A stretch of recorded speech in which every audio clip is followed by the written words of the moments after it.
欢迎收看《宝洁点评》。在自驾车这个领域里面，我们知道特斯拉一直是独步全球，它领先其他的车厂都有5年以上的优势，所以让其他的车厂感到非常的一个头痛。而伊隆马斯克也非常的骄傲，他也觉得特斯拉的市值会不断的往上升，但没有想到特斯拉的这个优势竟然被破坏了，而破坏最重要的关键竟然是台积电的2奈米。我们看到黄仁勋前2天不是公布了一个自驾车，这个自驾车在性能上、在评比上居然深获好评，甚至在很多重要的路口，特别是天气不好的状况下，它的临场反应竟然比特斯拉还要来得好。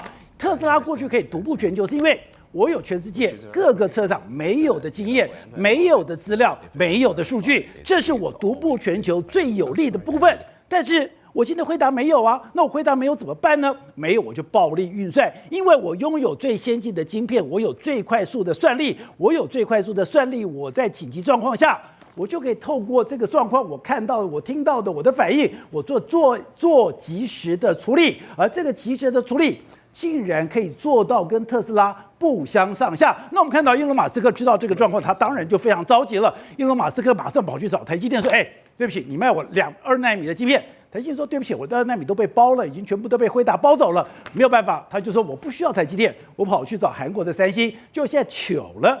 韩国的三星做不出来，现在很清楚的，他还要再拖延半年，拖延的半年就代表说，你让 NVIDIA 的这个系统还有半年的时间可以好好的追赶，所以过去都认为说自驾车的这个领域里面，非伊隆马斯克莫属。如果真的到自驾车的时代里面，特斯拉一定独步全球。但没有想到，透过台积电的先进制程，透过我们的2奈米，甚至未来的1.6奈米，真的可以翻转这个世界吗？如果真的可以翻转世界，而在全世界自驾车里面，我们的台积电扮演一个非常重要的角色的时候，那样子产生的产能，那样的爆发力，又会有多可怕呢？好，我们今天请到4位来宾，对方首位的财经专家黄州寿，你好，大家好。好，这是美岛电子报董事长吴子嘉，大家好。好，第3位是资深媒体人吕国珍，大家好。好，第4位我们要特别介绍永诚国际的投顾陈微良，你好，大家好。好，我们刚刚讲的，过去我们在讲自驾车的时候，你想都不要想，那就是什么？伊隆马斯克的特斯拉，它绝对是独步全球，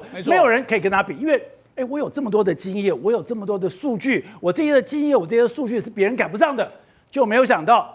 辉达的那个影片把大家吓死了，原来他已经横空出世，原来他不只是横空出世哦。现在刚刚讲的宾士、丰田，包括了这个日产，很多的公司已经开始跟他合作了。没错，实际上我们接下来看到一场所谓的世界第1大公司之间的互相对决。为什么我这样说呢？主要是辉达跟特斯拉之间的竞争。你要说特斯拉哪是世界第一？我刚才讲，自驾车只要落地的时候，这个原本的特斯拉认为说它会是世界第一。对啊，所以我现在说，现在是世界第1市值的争夺战正式开始展开。特斯拉给他有史以来一造最高的薪水，对，就是因为你在自驾车上面你独步全球，是，只要你的自驾车可以落地，对，你要多少钱我都愿意给你，对，因为这是你的专利，这是你的特长，对，就没有想到现在伊隆马斯克过去最自以为傲的自驾车，对。被整黄仁勋一脚踹开，对，要黄仁勋可以帮一脚踹开中间的武器，对，就是我们的2奈米。所以我才说，接下来我们看到2个世界上最顶尖的人呢，他们在自驾车里面互相的搏杀。好，那我们讲他们搏杀之前，我们现在讲一些温馨的点。宝杰，你知道吗？事实上，在黄仁勋他推出第一台 DGX-1 的超级电脑的时候呢，没有人要用。2016年，没有人要用。他说他展开在会场展示的时候，怎么没有任何的掌声，没有人要用。就后来他接到一个人的电话，说：“我对你有兴趣，你可以拿来给我们吗？”那个人就是伊隆马斯克。伊隆马斯克就那时候他是在 OpenAI， 他就说：“你把那个主机拿来给我吧。”所以我们有看过一张照片，就是黄仁勋亲自送 DGX-1 送到伊隆马斯克那边，还签了名，就是这样的一个照片。难怪他们2个每次出来的时候，对，都惺惺相惜。对，难怪伊隆马斯克在说，我要把这个所谓的晶片，也是 AI 晶片，是丢到太空的时候，是大家都在嘲笑他。只有黄仁勋说：“我认同你。”没错，到之前来说还出了一个小型电脑的时候，宝杰你知道吗？黄仁勋第一个送了谁？也是伊隆马斯克。所以他们两个人之间其实有互相合作的这个精神，但是问题是现在自驾车商机来啦，没办法，他们现在呢可能必须要这一场战争里面互相的决战，拔剑相向。对，为什么这样说呢？我们讲这个礼拜的 GTC 里面来说话，黄仁勋已经讲了吗？他要发展他认为说现在是自驾车的 ChatGPT 时刻嘛，他找了一大堆伙伴啊，除了原本的丰田啊，还有这个丰田跟这个宾士之外，50啊，什么一大堆日本的、中国人全部都来了。他的意思是什么？他当然要对特斯拉发动总攻击嘛。你特斯拉，我跟你讲，这个就是苹果跟这个 Google 的翻版。对，为什么？因为特斯拉它是个封闭系统，它都自己做，它自己做自己的，它就是苹果。那这个所谓黄仁勋呢，他搞的就是 Android 那一套，我开放平台，对，所以我才说。过去在手机界里面的苹果跟 Google 战争，现在在自驾车里面，又两个又来了。像我们外行人看热闹，只看到了黄仁勋去展售他一个商品，就你告诉我，我才知道说。这是一场世纪大对决，对未来自驾车最惨烈的战争开始了。对，那你也想说，那黄仁勋你凭什么可以这样做呢？我跟他讲，黄仁勋现在有我们现在讲技术上面他们两个之间的差异。第一个，你知道特斯拉它拥有什么？过去它已经落地非常久，所以它有海量的资讯、大数据。你知道，光是今年的这个前50天，用户就贡献了10亿英里左右的这个状况，所以它就这样，它有很多的资料自己来做。我跟你讲，他的想法，我用个很简单的比喻，它就是我们人在学开车，我一直看了，我把所有的状况我都学习之后，我就靠经验开车。这个其实呢，这个所谓特斯拉，它就是靠这样子。那它的运作是用所谓 AI5跟 AI4跟 AI5 跟 AI5呢，事实上我必须跟他讲。这也是台湾台积电有部分代工，所以事实上你要说这个特斯拉，它也跟台积电也有相关的状况，所以他就是用这样一个方式，他用这样去学习。但是我跟他讲，辉达用什么技术？辉达他用的是这样，他用的是人的大脑。我看到东西之后，我好好想一想，我该怎么去做，所以用的是思考逻辑，跟所谓特斯拉的直觉逻辑，这两个是不一样。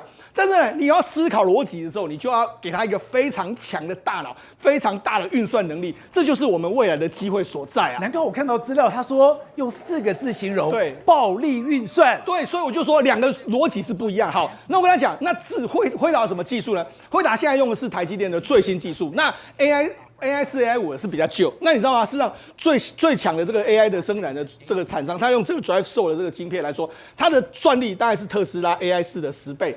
所以它等于是它的10倍，因为它用的是台积电最新技术啊，所以它当然技术比它好，运算能力比你强。那这有什么差异呢？你看哦，在120公里的高速公路上面哦，我们知道120公里大概我们开大概快的时候可能会到这样，它的辉达可以在500公尺外就可以100%确认障碍物是什么东西。那特斯拉可能要到300公尺。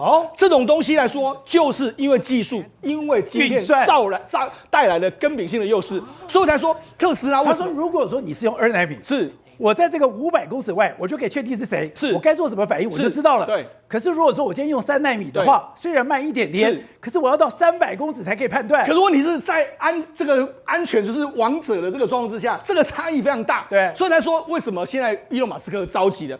因为现在伊隆马斯克他现在发现到什么？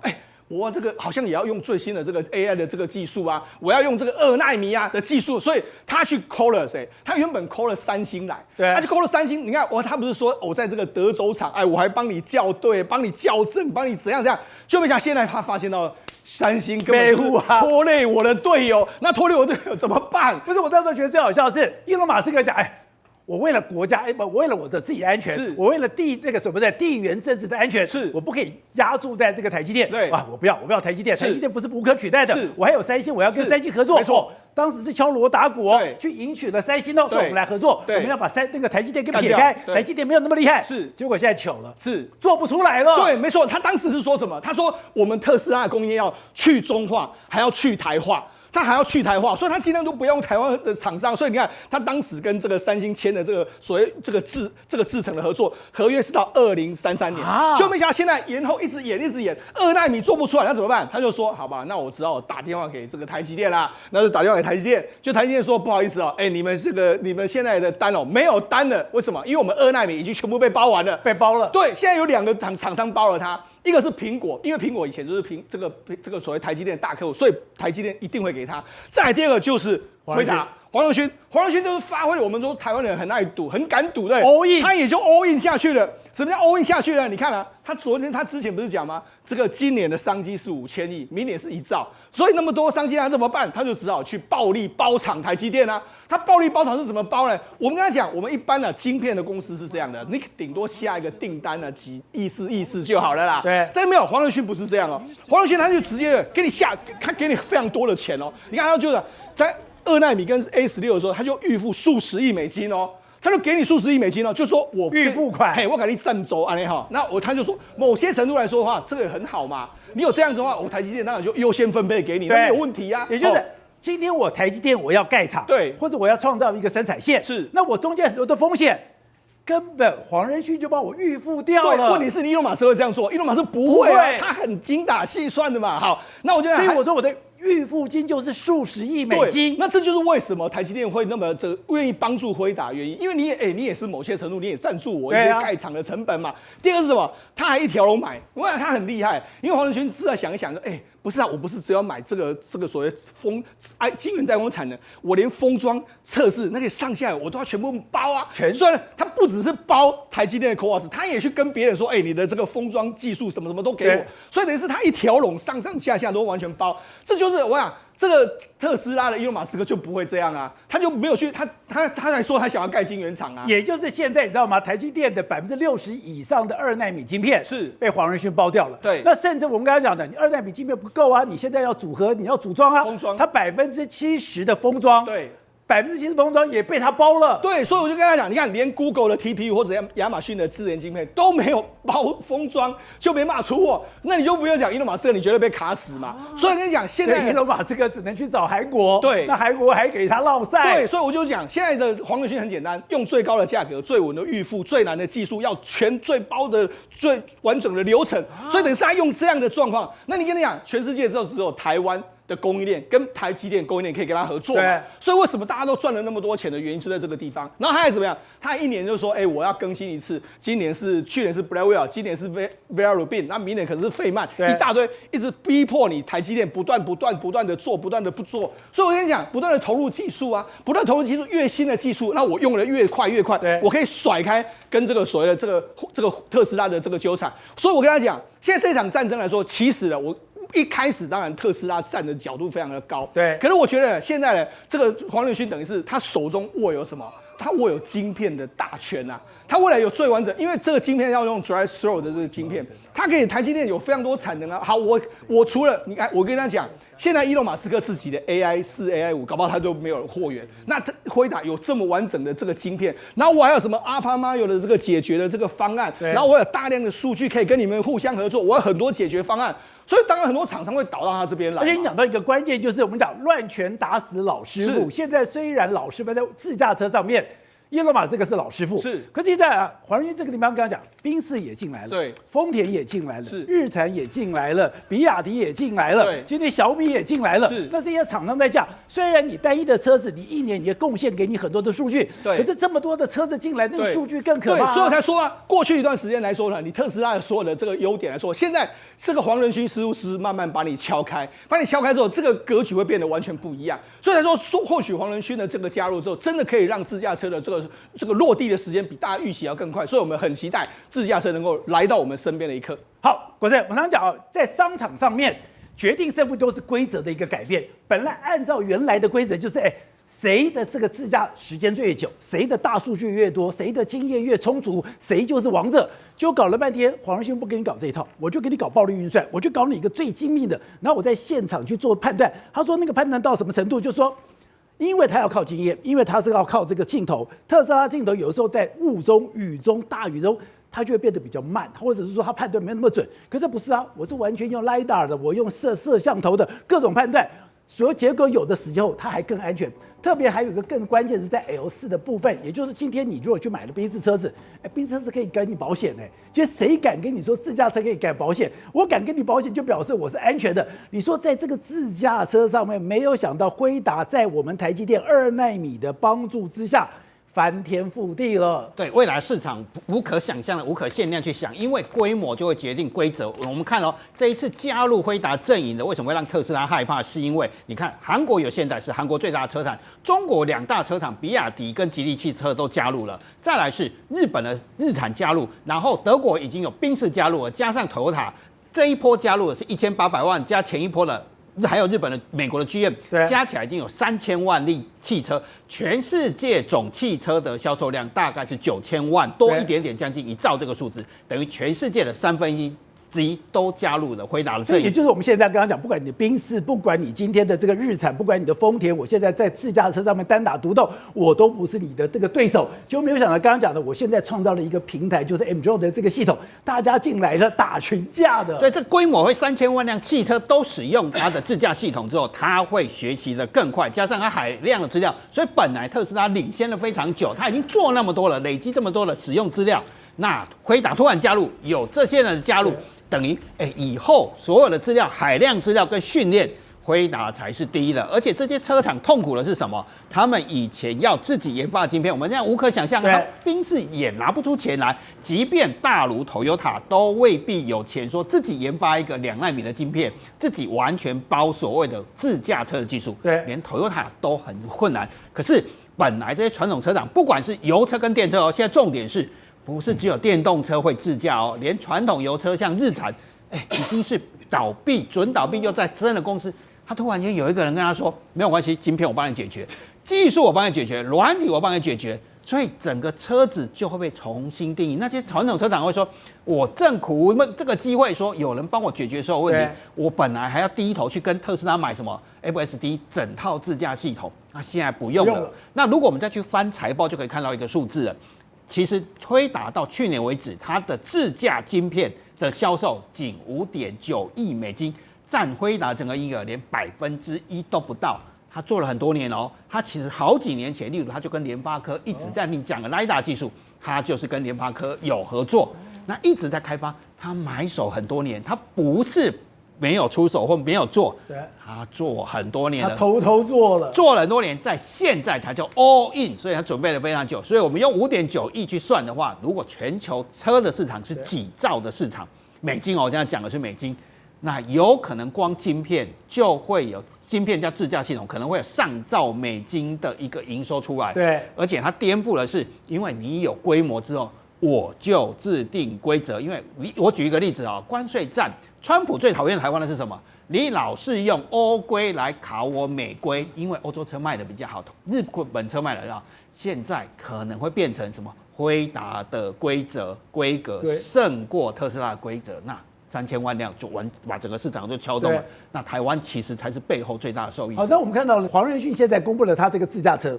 这自驾车只是他这个一个秀公布了以后，还是说现在这个以辉达为中心、辉达为平台的这个自驾车，大家已经都开始进行测试了。对，好，这次还不止测试这个如果你看 GTC 大会，还看到了辉达，当然它本来就有它的机器人计划了。跟鸿海本来就有合作，他这次还邀请什么联想电脑去一起建设中国的 AI 基础建设，他还把一个人邀请去演讲，宇树科技的王星星也去邀请演讲，因为他往下是要开始做什么实验，大量的机器人实验。当然我们看到他自驾车把比亚迪跟吉利都纳进来面了。黄仁勋是意图是要把整个训练系统完全架构起来所以他是一口气是车子也要训练，机器人也要训练。是一口气要超越特斯拉所以特斯拉同时这2个东西也存在了。可是黄仁勋就是 all in， 就是用暴力的方式去破解这件事情。刚刚按照石总讲的，他们俩已经亲如兄弟，他们2个以前是惺惺相惜，结果现在2个人是最强的竞争对手。在科技的世界里面，最后只有个王者，每一个 AI 世界最后这个王者，就跟我们过去看到的搜索引擎只有 Google， 看到影音只有 YouTube。看到作业系统只有微软，未来在这个世界里面也只下会一个王者。好，那现在他讲说黄仁勋来台湾好像都很客气，可是你说他是一个非常抽残、非常霸道的人。刚刚讲的，你今天包台积电的2奈米是你台积电2奈米在厂子在干的时候，我就给你几十亿美金的这个所谓的预付款我也不急着跟你要回来，你只要给我做出来，我就给我只要有优先采购权就好了。还不止如此，我价格没有再跟你这个怎么啰嗦的一个2奈米，一个3奈米的一个晶片，一个几8万，晶片几8万，这个钱他也这样付下去。而且他现在嘛，今天的记忆体或者很多东西，我只要看上觉得我重要的，我全买了。所以他告诉记忆体厂什么话，你知道吗？你现在不管盖多少的记忆体的产能，我全都要。所以现在我们大家在担心说，美光扩产的资本金支出太大，其实大家都过度担心了。因为我举一个例子哦，现在要盖一个2奈米的晶圆厂，从前面的筹划到真正能够大量商业化是要4年。所以黄仁勋很看清楚一件事情。我就是要拿你4年的领先权。我再解释一次哦，从开始的计划设计到真正的能够完全大量规模化是要4年。所以一旦马斯克的决心没有像黄仁勋这样哦，你地缘厂盖多少，我全部都要。你2奈米台积电你盖多少，我不是只是要，我愿意跟你一起分摊。这笔钱叫做我跟你。一般来讲是，我至少要看到的东西我才会丢货嘛。就我还没看到，我看你在盖，然后我觉得我有需要，我钱就已经砸下去了。那里面还有一个同步了，是我们已经共同在研发2奈米的晶片，我们共同在研发未来可能，所以这整段是4年的时间。那韩国他完蛋了，因为马斯克选择韩国，你一旦错失了1-2年时间，对，你就等于最起码又要落后他4年下一个阶段。对了。现在这个2奈米对自驾车来讲真的这么重要吗？而且刚刚讲的伊隆马斯克不是没有警觉哦，他也知道辉达在干什么，他也赶快要买晶片，他也跟台积电要买，可台积电说对不起，我已经被曝光了，然后他说才去找了三星他也兴致勃勃说以我的能力，我跟你合盖工厂，我明天可以做出来，结果现在搞了半天做不出来，不但做不出来，现在更可怕的是什么？他现在 CoWoS 也没有，现在搞了半天说，黄仁勋凶狠到说我不是晶片帮你曝光了。我连 CoWoS 也帮你包了，也就是台积电不是只是做晶片，是从晶片到 CoWoS 到你所有的整场的设计，它全部都有。其实呢，严格上来说也不是他一家公司一个人解决，是后面呢有一群护国群山。那我们举例来讲呢，台湾为什么这几年呢很多所谓的台积电相关的股票呢都全部大涨？那现在如果以 CoWoS 设备来看，股价最高的类股里面的股王叫做3131弘塑。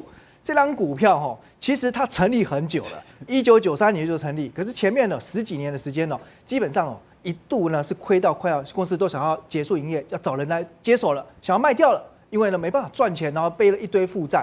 那后来呢，就是因为其实先从呢锁定在整个封装设备领域里面，他发现说，其实当时大部分的国际的厂商都是把管在这个前段制程，他决定呢切入到后段制程。那因为后段相对来讲他不会要呢最好的材料那对于呢良率上面呢，可能也比较有一些放宽的条件。那从此呢开始练兵之后呢，先打入了日月光细品。那也因为有这样子一层因缘关系之后呢，再进一步透过日月光呢，有去接触到台积电。对，后来台积电也觉得确实因为以前跟一些国外大厂合作，最大的痛点之一是什么？就是呢，你常常反映一个问题，那丢回去之后呢，在它改善再回来回馈之后呢，可能这中间的来回过程就需要2个月。但台湾的厂商就是愿意拼，所以呢，你问题给他，明天后天2天之内就解决了。所以从一开始呢，一般的这个封装的一个设备里面，慢慢开始聚焦之后，后来现在的执行长他是在2014年上任之后，他把其他产品线全部都砍掉了。我下定决心做一件事情，全赌在台积电。他认为台积电将来一定制霸先进封装，那我就把所有公司的人力资源全部就投入在这边。我要活就跟着你活，要吃我就跟你吃香喝辣，要死就一起死。拼到底，说难听一点，对，如果不行，那我也认了。那所有的希望就放在台积电。赌这么大，真的赌对了。所以可以看到呢，这几年它的业绩就大幅起飞。光是2023到2025年，它的营收从35亿爆喷到65亿，股价现在还高过它2000块以上。那我们再讲一个开导的公司，现在股价2000块以上，而且这不是一个少数的例外整个设备的供应链只要你有本事，台积电呢它就尽量挺你。那我们最近还看到一档股票好多人在问，哇，为什么那么喷？6187万润，以前呢不到了这个100-200块，然后后来涨到300-400，最近喷到700多块。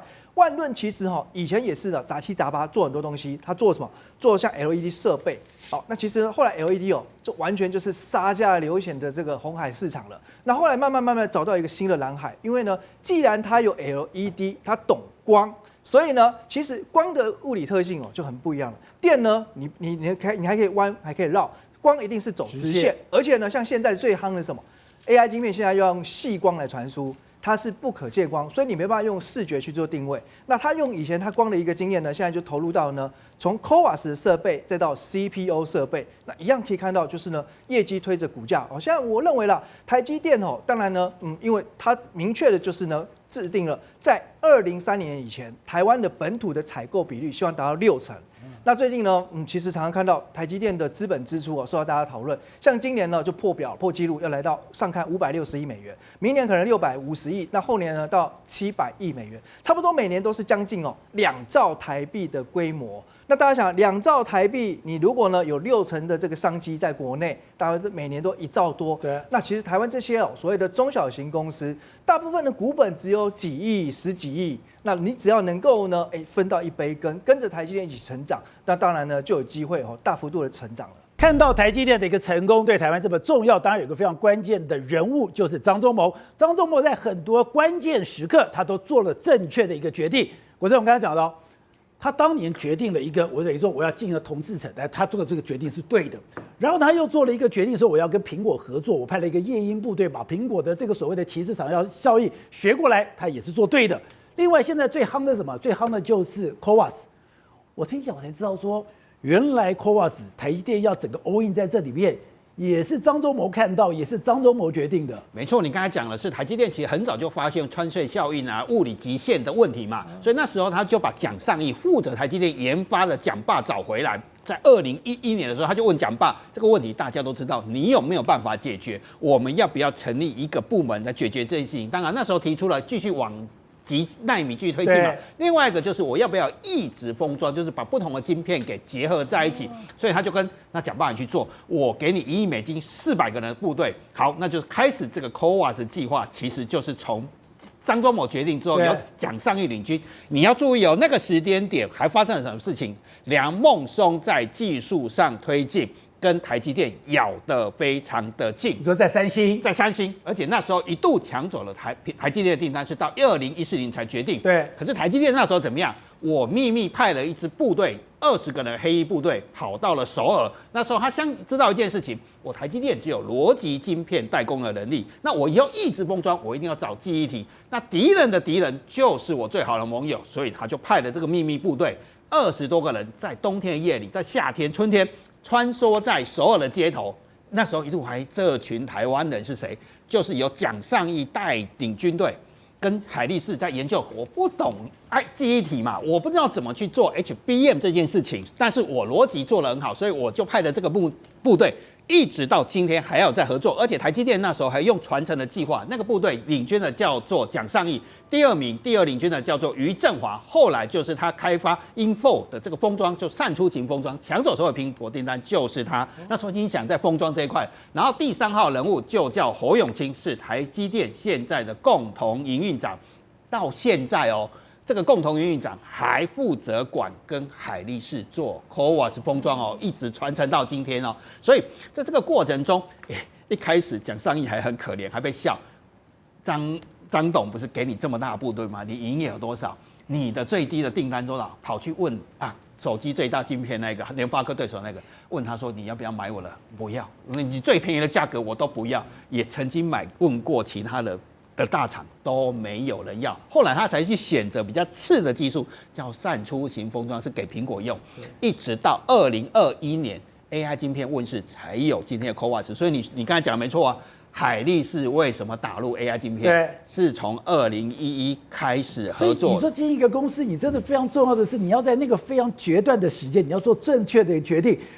不然的话，你今天台积电如果没有先进封装，你也不可能独霸全球啊。好，那我这样回答你，供应链最近大家在检测的公司，为什么会有这么多厉害的公司出来？好，那台积电不是2011年吗？所以有一家公司现在股价是7000多块，从100多块涨到7000多块，他也知道。好，那时候他就知道台积电要做 AI 晶片，所以他的做的东西是什么？探针在专门检查 A 晶片的效能。他就知道说，如果我推到 AI 会有高频跟高温的问题，塑胶底座会融化嘛，在 AI 晶片越来越精密，会有几万根的探针在上面，所以他就开始研发什么金属底座。在黄仁勋的 AI 晶片还没有问世之前呢，我知道会有高温的问题，他就开始研发，2010几年就开始研发，到2022年才有订单，人家熬了10年多，回头一看。只有他有这个产品，所以股价才会涨到7000多。可是这里面有个很重要的逻辑是什么？如果没有张忠谋当初领着台湾供应链很早就去耕耘，没有人想过的事情。你怎么会有独步10几年没有订单的事情啊？做到今天7000多块，你又无法想象这个股票一张700多万，你怎么买得下去？可是人家就是有这个本事。好，魏亮刚刚讲的，现在很多人在跟着台积电一起的，这个说吃香喝辣，或者不是我赚到很多钱。有一个关键是，台积电它强力的要我推动在地化，对，推动在地化里面，我有60%的这个产品，我希望是由在地协力厂商来做。当然是我第二人亲土亲，第二个是大家互相合作方便。那我听你讲这个数字非常可怕是，它1年的资本支出，我光是会花在这些协力厂商是1.8兆元，这么多。我们看到现在有这么庞大的商机，问题是过去的10几年，像刚才聊到10几年，你可能都没有订单，那这不是一个少数偶然的例子，好多公司现在高价股，比如说像特化材料部分呢，现在的股王类股的股王是新应材。它现在的表面改质剂已经也变成了在2奈米台积电的独家供应商。以前这一块呢也都是外商天下，可是呢在10几年前的时候呢，当时公司本来是做面板的特化材料，那因为以前面板也是呢2兆双星的台湾的骄傲产业之一啊，所以他觉得眼前的商机很大。那台积电这一块市场的需求我没有把握，我不确定我到底要跟他走下去。后来呢公司做了一个大刀阔斧的讨论之后，就决定我们一样赌身家拼台积电了。所以那时候老板几乎每天都睡在工厂里面，工厂就是他的办公室。那这样子熬了10年，现在一样订单开始来了，取代了国际厂商之后呢，高毛利那也开始支撑它的股价不断的往上。好，是从张忠谋在他的这个台积电的运动会里面讲了一句话，就是在地缘政治里面，台积电会变成地缘政治的核心。吴董当时就一直告诉我说，这句话非常重要。这是一个惊天动地的大变化。当时你就讲说，all in台积电，因为台积电的地位会越来越重要。就刚刚讲的，没有想到不是只有台积电。刚刚讲，台积电1年要砸1.8兆去给我们台湾的供应商，中间台湾供应商可以发了的1.2兆左右，这么多的钱，难怪。而且很多人对吧？你台积电敢去赌，大家也就跟着台积电去赌下去了。对，没错。实际上我们就讲嘛，这个我们一开始不是讲嘛，黄仁勋敢赌，他整个协议里面就留着这种台湾人的那种赌性。那事实上台湾也就是这样子嘛，因为我们台湾的这个以前的地位，我们很多老板也是刮了一卡婆胸在外面去跑这样一个状况。过去我们讲过，这个郭台铭董事长也赌啊，大家都是在赌哈。那你赌什么？那你当然要赌对人，赌对公司。那我们这边来讲几个，就是台积电的相关的供应链，我们有去拜访过的公司，像这几天呢，在没多久可能要上市的有一家公司叫贝利科，那贝利科也是一样，它是做这个检测设备，它现在股价已经1000多块，1700、1800。这个公司是2014年就成立。那它成立的时候，因为它也是在做这种检测，那检测设备过去根本没有人理，所以它根本就不是很重要。然后就过去一段时间来说，就没有什么订单，而且订单都在国际大厂的。可是我现在不懂的是说，检测以前不是一个很高端，为什么现在检测变得这么重要嘞？对，主要原因是因为你要知道说，我台积电的参数是什么，那我的这些所谓设备仪器有什么中医设备仪器，你要帮我客制化。那因为林坤喜先生呢，他本来就是跟台积电相关嘛，所以他就不要去拜访台积电，知道台积电的技术啊，而且几年前的时候就已经跟台积电累积非常多的大数据之后，然后因为这样，那就开发出适合台积电的这个机台。那台积电当然马上就采用，就变成是这样的一个情形。那另外还有一家也是最近也非常红的，有一个叫正美应用的公司，它也是这样。事实上，它这家公司我跟他讲，它熬的时间才够久，它成立在1995年啊。他熬了30年才有新产品出现。他以前是做 LED 啊，那 LED 很烂啊，所以对 LED 很烂，所以他也没有什么产品。因为公司营运都是不是上上下下起起伏伏。但因为他们累积了这种光学的这个相关的这个知识之后，因为他们公司看到这几年说，台积电的这个所谓先进制程开始在崛起，尤其很多未来的封装，像 CoWoS 封装，还有未来什么面板级封装，这些材料国际大厂根本就没有在做。但是我就说，为什么我就说这是赌？因为你赌的是未来的东西，你也不知道台积电要不要用，你也不知道它会是怎么样的技术走向，你只能够说，台积电的技术是怎么样走，那我大概这样摸手或许是对。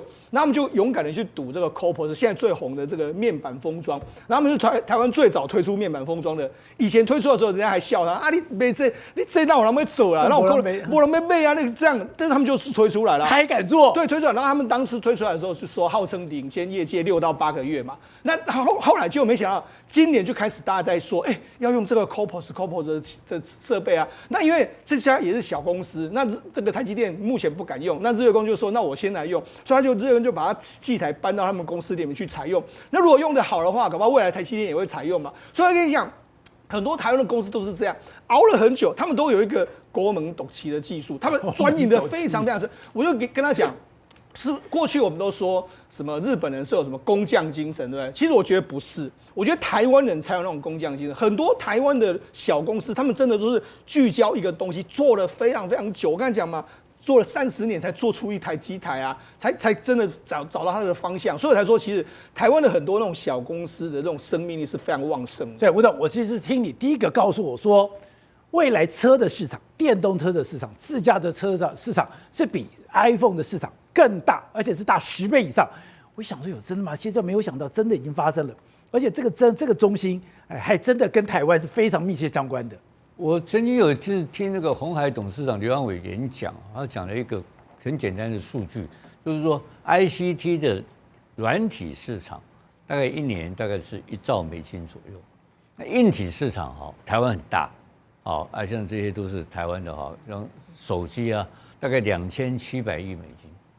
那刚刚国珍跟我讲为目前今年的这个车辆市场车辆 total 就是 automobile 市场2兆6千亿美金，2兆6千亿这已经是这是天量，这等于是 double 了另外一个整个这种 ICT 市场。车子市场这么大，2兆6千亿美金了那我记得我在跟你讲这个话的时候我是听到一个交通部人跟我讲，说全世界的市场是总共是7000万辆车辆。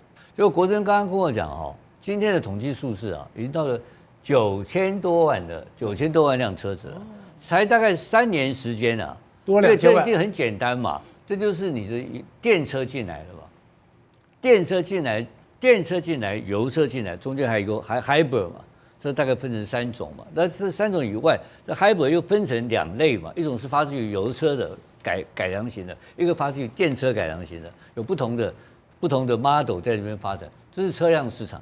所以车辆市场已经是一个非常恐怖的市场，原来的人类就存在地球上就存在那么大。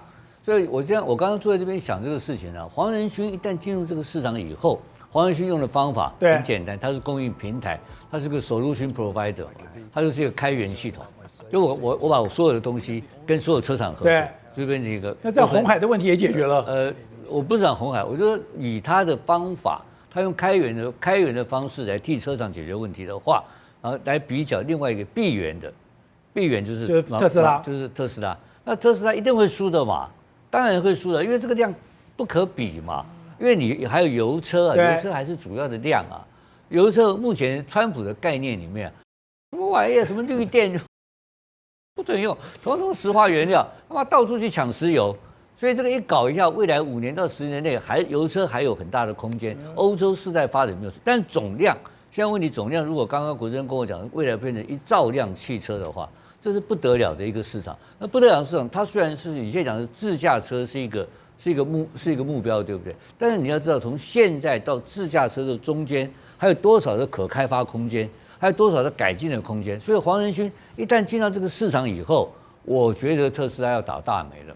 尤其他又封锁了台积电，这非常可怕的事情要发生。过去你听到都是中国偷拐抢骗，去害进别人的系统里面去抢人家的资料。可是没有想到最新的讯息是什么？中国在天津有一个超级运算中心，这个超级运算中心是它2大运算中心中间的一部分，而且过去它最值得骄傲的天河1号、天河3号都在这个里面。它这个天上飞的，你的飞机、你的飞弹、你的航空系统，你在水底下的潜水艇，你所有的系数都是由天河1号、天河2号这个在天津的超级运算中心去做运算。可是没有想到，它居然被害进去了。对，其实现在越来越多资料，它不是被害的，它应该是有人把资料给偷出来。没错。那如果有把资料偷出来，就天大地大，而且更妙是什么？刚好有一个连结。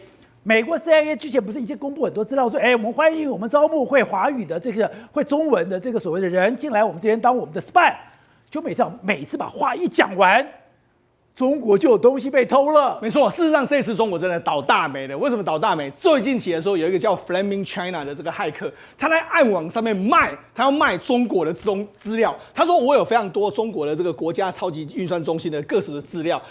他说他有10 PB 左右的这个资料量。他说呢，内容有什么航太工程各式各样。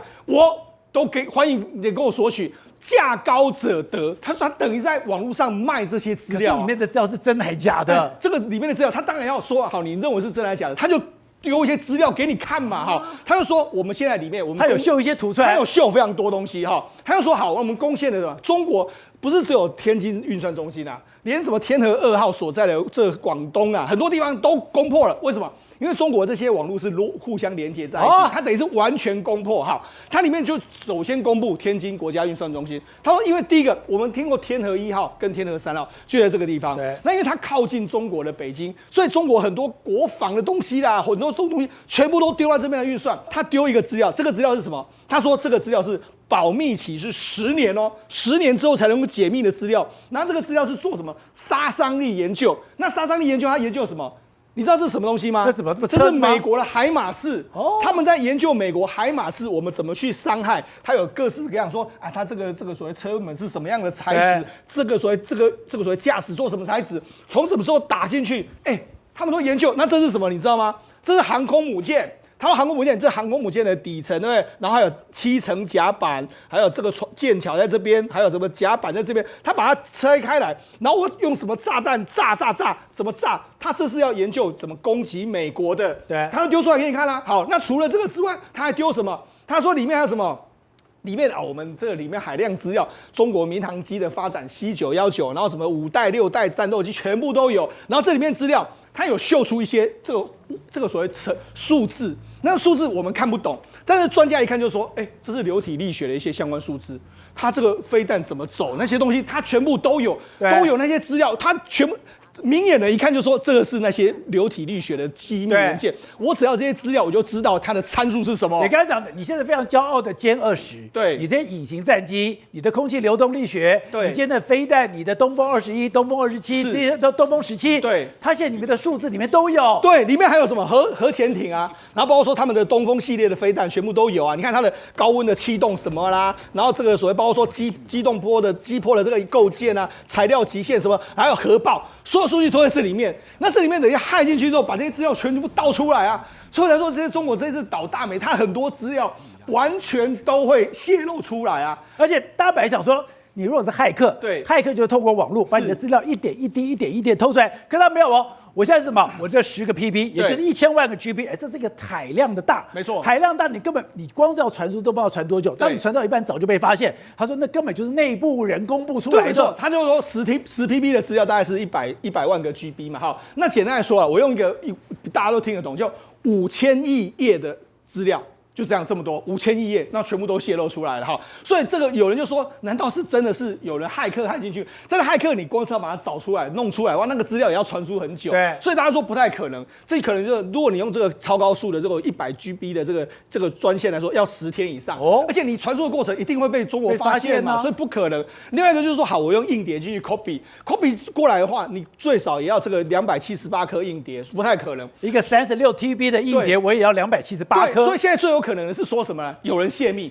为什么有人泄密？因为这几年的时候，中国的运算中心呢，他们要更新一些设备的时候，我就先把那些资料先备份嘛。备份的时候就备份，一直在备份，所以这个备份的过程里面，就有人拿到这些东西，把它流出来了。问题是，我问你，能够掌握这些备份的，你觉得是一般人吗？一定不是，一定是超高的这个身份的人嘛。那到底是怎么样把它拿出来的？好，所以呢，我就讲。刚才宝杰一开始不是说吗？美国这几年有非常多的影片啊，你看 CIA 前后已经到目前为止拍了5支影片了。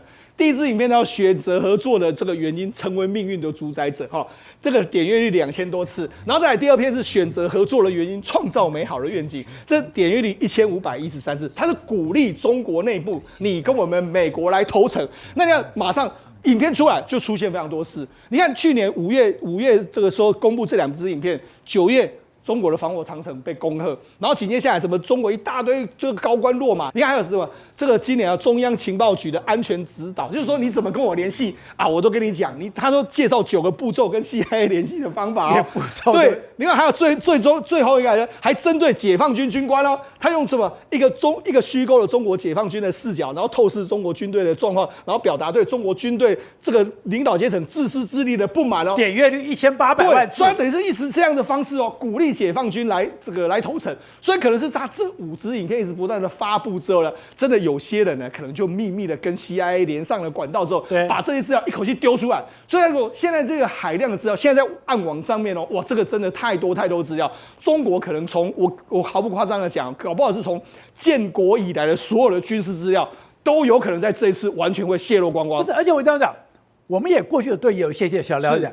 天河1号、天河2号多重要？是过去全世界的超级电脑的排名，对，天河2号、天河3号曾经是排到前10名的哦，那是一个速度非常快的哦。所以为什么今天你的这个所谓的航空，你的所有东西要它计算，只有它有能力？是刚刚讲到，你这么大的，你绝对不会是突然想到的，对，那一定是长期的，对，固定的。是你如果不是长期固定的来做这些事情，你根本不可能把这些资料给拿出来。也就是今天。